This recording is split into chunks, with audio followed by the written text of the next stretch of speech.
For those of you who haven't looked into this at all, what happens in modern warfare has nothing to do with being a man.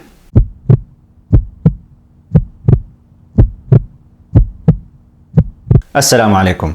Got a question through Facebook, and the question was also a comment to a scattered thought number 35, which I'll put the link for in one of these spots here. And it's when I talked about the need for Muslims to get involved in politics, and this one comes from Hafi. And Hafi is asking, what about getting involved in the armed forces? And he sent the question on Facebook with a little bit more details about it, but just generally speaking. What about Muslims wanting to get into the army, want to enlist into the army, the military? And I'm going to give you some thoughts about that. I'm not going to give you the answer of haram, halal, because that's for the muftis to deal with. But I want you to think about this given some facts of life. The very first verse that was revealed when it comes to fighting is in Surah Al-Hajj, and Allah subhanahu wa ta'ala begins it with أُذِنَ لِلَّذِينَ يُقَاتَلُونَ بِأَنَّهُمْ ظُلِمُوا, that it has been given permission, as permission, for those who are being fought for the sake of, because they are being oppressed, that now they may defend themselves. That was the very first verse that was revealed about fighting at all in the Quran. It's in Surah Al-Hajj. Okay, so that's the first verse. It sets the stage for all of the issues with regards to the verses with fighting, the issue of jihad, like military aspect of it. All of it is under this rubric. The rubric of it being given as permission. For the longest time, the Sahaba were not allowed to do anything. And then all of a sudden they got this permission. Now this permission is not an open ticket. This permission is governed by a lot of parameters, and if you can, and in certain cases, if you can't ensure that you're not going to cross the line with certain things, you can't engage. You can't do anything about it. So for example, you are not allowed, the Prophet ﷺ, this hadith of the Prophet ﷺ has the same level of veracity as the Quran, in which he says that the hadith basically prohibits a Muslim combatant. So you're in the army, you're in an official army, and you're engaged in an actual legitimate battle that is sanctioned, that you're defending yourself. All of these conditions have been there. Now you have some rules of engagement. And these rules of engagement include the fact that you are not allowed to harm a child. You are not allowed to harm a woman who's not fighting you. You are not allowed to harm, actually even the woman one. There's some madhab, they'll tell you that if you're being attacked by a woman, run away, because the prohibition, this is so severe, the prohibition on it. You cannot attack places of worship. You cannot attack monks and priests and rabbis and any people of religious kind of leadership positions. You can't touch these people. In fact, you can't even cut down a tree. You also have hadiths that talk about that you're not allowed to use لا يعذب بالنار إلا رب النار, that you are not allowed to afflict harm with fire. You're not allowed to torture with fire. You're not allowed to kill with fire, because this is the Lord of the fire. Hell is for Allah subhanahu wa ta'ala. It's not for you to play with. Now think about what happens with the bombs that are being dropped all of the time right now. So you have, and all of this is in the sense of, you have an organized battle situation, you're outside of the city skirts, two armies, mano a mano, you're going at it, and you're gonna do this. This is, and if you look at all the parameters about it, this is what it's for. Okay, what happens in modern warfare? For those of you who haven't looked into this at all, what happens in modern warfare has nothing to do with being a man. Let's just call it that. Modern warfare is a bunch of people sitting in airplanes, right? And they fly over the city. This is the first batch of people that go in. The first part of the army that goes in are these Air Force. They go in and they bomb the infrastructure, right? They take out the infrastructure of the city. And once they've bombed the infrastructure, they've debilitated the city. Who suffers, by the way, in this process? Who's really getting harmed? Think about that. So once they've done that and they've destroyed the city, now the troops, the infantry, goes in. And they go in and they finish what was started. Now, the bombs that get dropped, you can look into the types of bombs that get dropped. The people that suffer, you can look into who actually suffers during war. And now, it's because the whole thing is becoming mechanized more and more. So now, you have men and women in buildings in Nevada, for example, that go up, get 9 to 5 job basically.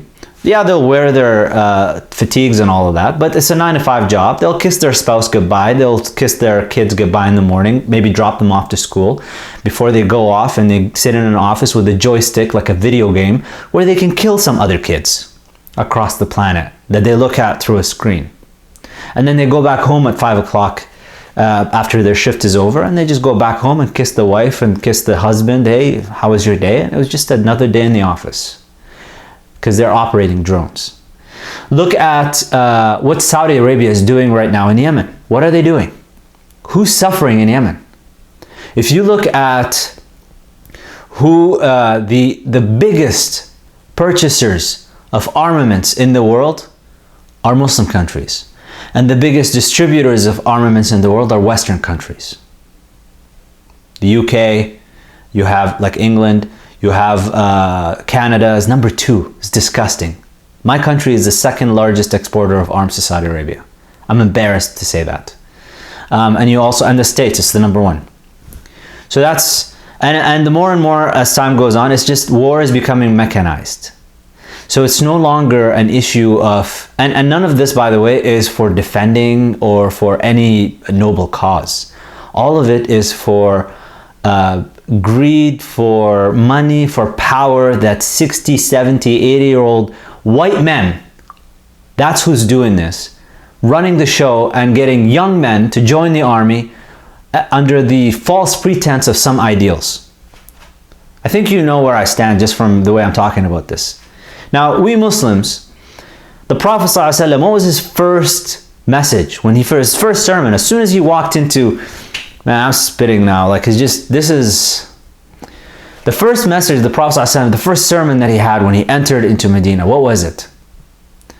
Ya ayyuhan nas, all people, all of you, Muslim, non-Muslim, I don't care who you are, Ya ayyuhan nas, at'imu at-ta'am, feed the hungry, wa afshu salam, and spread peace. That's the message of the Prophet ﷺ, to spread peace.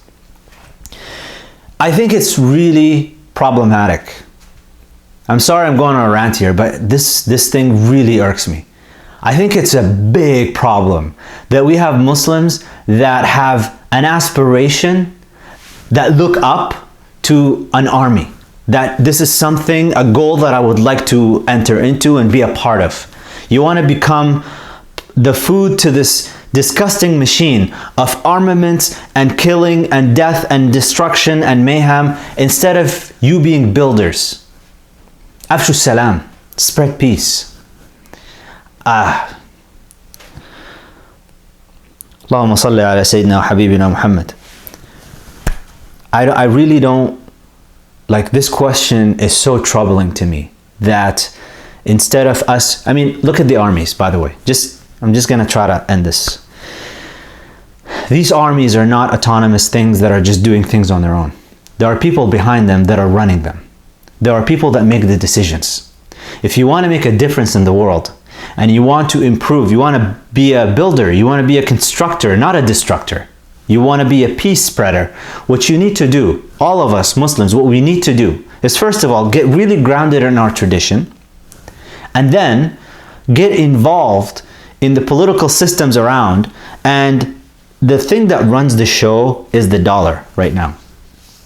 You want to know how to make an influence, you need to get involved in economics, you need to get involved in decision making, you need to be part of this power structure and get into it so that you can do something with the intention in mind that once you start getting into it, your intention is to put a stop to all of this madness, not to contribute to it.